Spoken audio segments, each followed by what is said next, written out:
भैरव अर्यालको नेता नम्बर 101। दन्त्य कथामा आकाशबाट फुरेउला वर्षे चाहिँ अन्त्य कथामा एकताका पातालबाट नेता वर्षन्थे। काला, गोरा, ध्वाँसे, छिरबिरे, फ्यात्ते, फोक्से, चुच्चे, नेप्टे, भगेरे, चमेरे जस्तो नेता खोजे पनि त्यति बेला पाउन सकिन्थ्यो। साँच्ची भनौँ भने तिनताका नुनमा कन्ट्रोल भए पनि नेतामा थिएन। पार्टीमा बास नपाए पनि पार्टीमा त खास पाइन्थ्यो। त्यसैले म कुरा झिक्दैछु त्यही झालेमाले दशाब्दीको। म थिएँ त्यस बेला बेनामी अड्डाको बहिदार। अड्डा बेनामी भन्दै म आफूलाई पनि बेनामी थिएँ भन्ने नसम्झनु होला नि।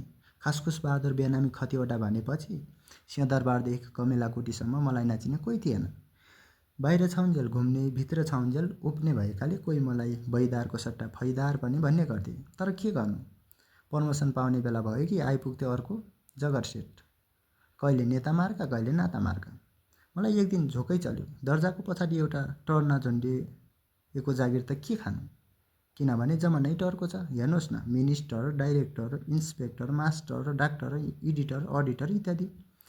पुलिस इन्सपेक्टर नपाए पनि बस कन्डक्टर नै सही, एडिटर नपाए पनि कम्पोजिटर नै सही। एउटा टर त झुन्ड्याउनै पर्छ बा।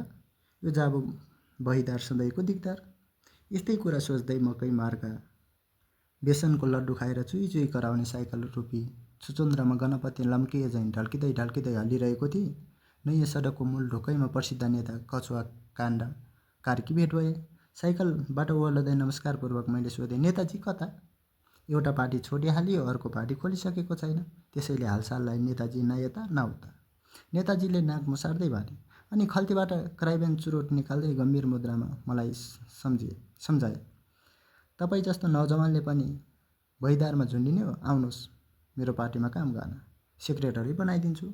अहिलेलाई चिया चुरोट चलाइदिउँला, चन्दा धेरै उठेपछि चपचुस्कीको चमेना पनि गर्नुहोला। सेक्रेटरी? हँ, टरभन्दा ठुलो टरी।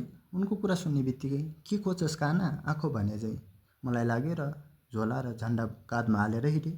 त्यहीदेखि चन्दा कमाउने धन्दामा। जो जे चाहन्छन् त्यही त्यही मिलाइदिने आशा देखाएपछि चन्दा जान कति बेर।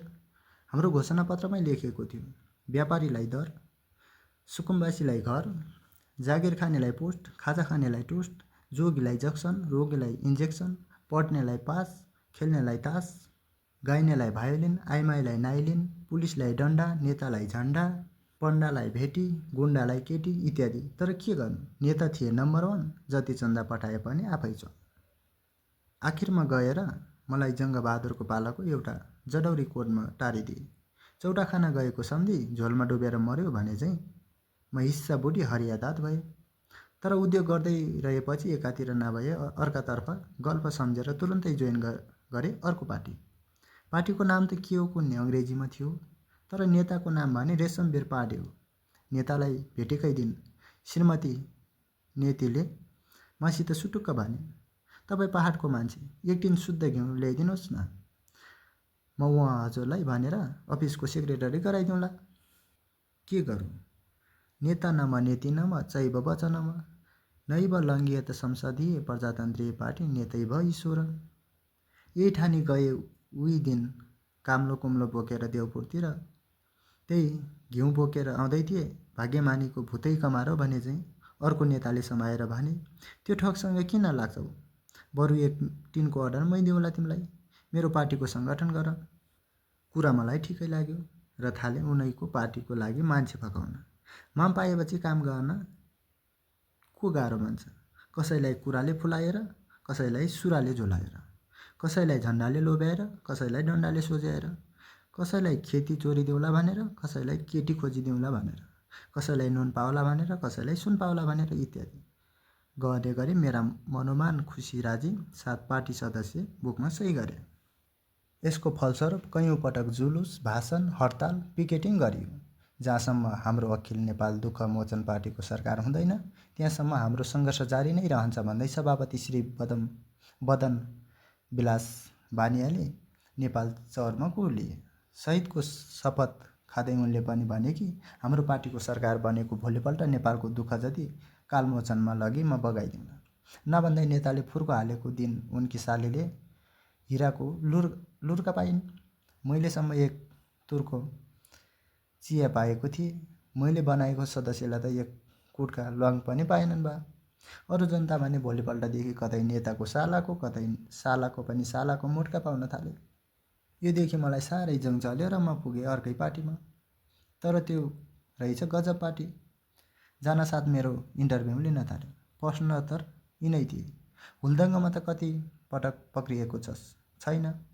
हतियार चलाउन के जान्दछस्? जान्दिनँ। चोरी र हजनी इत्यादिमा बात लागेको छ कि छैन? छैन।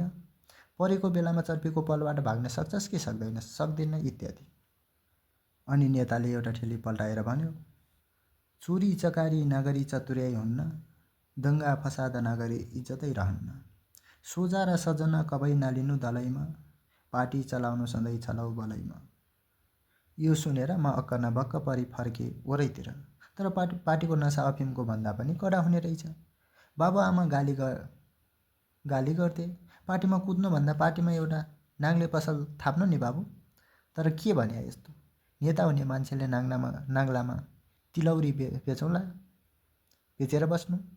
तिलौरीको सट्टा बरु स्वास्नीको तिलरी बेचौँला नि भने जस्तो लाग्यो। अनि मैले धमाधम एकपछि अर्को पछि अर्को भए पनि पार्टी चाहेँ।